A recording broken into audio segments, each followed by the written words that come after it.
Russian President Vladimir Putin received a grand welcome in New Delhi as he arrived on his first visit to India since the beginning of the Russia-Ukraine war. India rolled out the red carpet for the Russian president. Prime Minister Narendra Modi arrived at New Delhi's Palam Air Base to personally receive the president.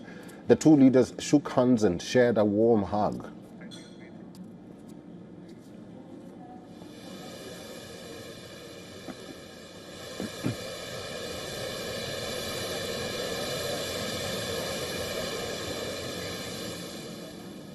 Both leaders then watched women artists performing classical dance as a welcome gesture.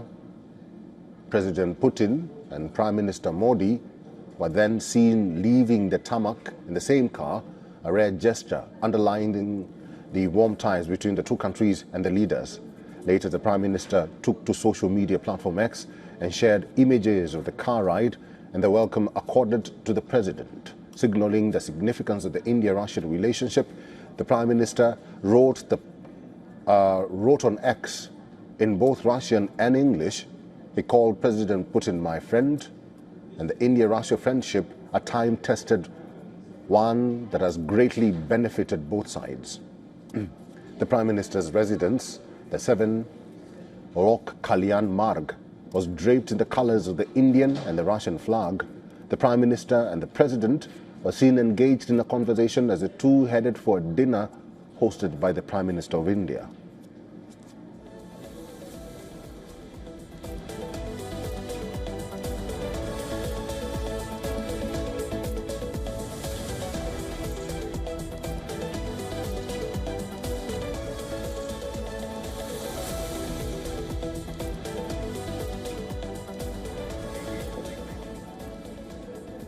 The reception accorded to President Putin marks a significant departure from the usual protocol of receiving foreign dignitaries. In the past, the Prime Minister has personally received foreign leaders only on 6 occasions. This includes the Emir of Qatar, Tamim bin Hamad Al Thani, UAE President Mohammed bin Zayed Al Nahyan, US President Donald Trump, late Japanese Prime Minister Shinzo Abe, ousted Bangladesh Prime Minister Sheikh Hasina, and former US President Barack Obama. On December 5th, President Putin will receive a ceremonial welcome at the Rashtrapati Bhavan. This will be followed by bilateral talks with Prime Minister Modi at the Hyderabad House. The two sides are expected to hold wide-ranging discussions and sign agreements on defense, trade, energy, and technology. Later, the president will also address the India-Russia Business Forum, followed by a state banquet at the Rashtrapati Bhavan. Our assistant editor for Foreign Affairs, Sitan Sibol, has sent us this report from New Delhi.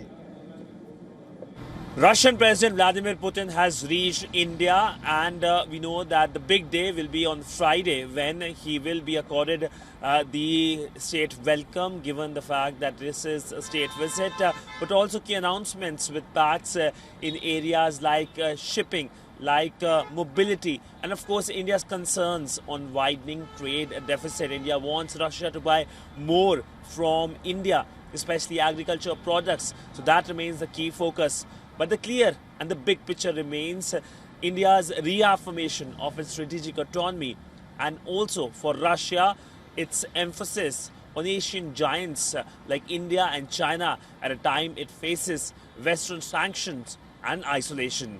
With video journalist Piyush Siddhansibal for WION in New Delhi.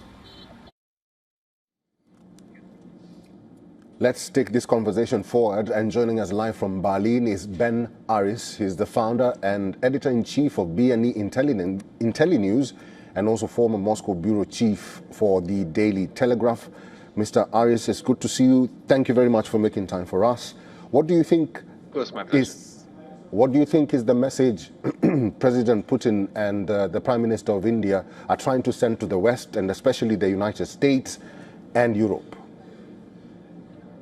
We're getting down to business. The relationship between Russia and India has only got stronger and stronger. It's a practical relationship founded in mutual interest. That Russia, since it cut itself off from the West and was sanctioned by the West, it needed to find a new market for its oil, and India has been a happy recipient of that, made easier by the fact that Russia is now offering up to $10 discount on the international price of oil, so it's cheap, and that gives India a competitive advantage.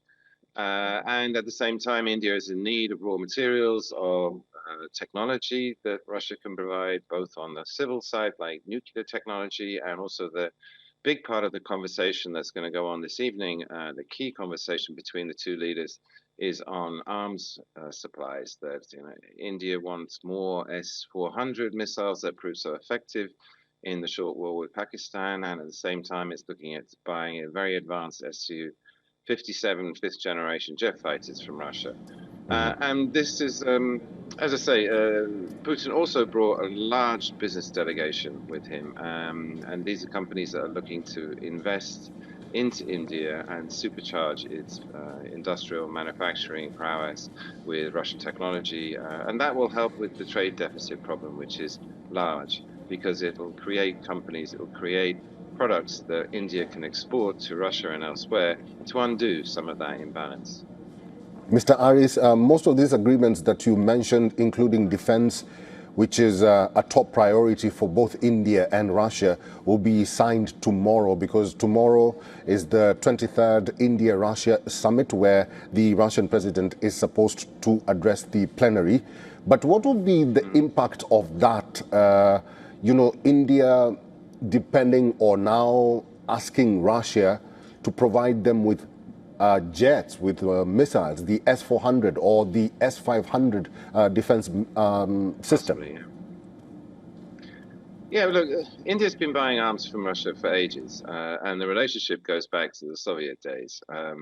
However, the geopolitical tensions that have arisen, highlighted by the war in Ukraine, so Russia's clashing with the West in a military way, highlighted by the war with Pakistan, same thing, the tensions are getting high. And so we live in a much more unstable world than we did.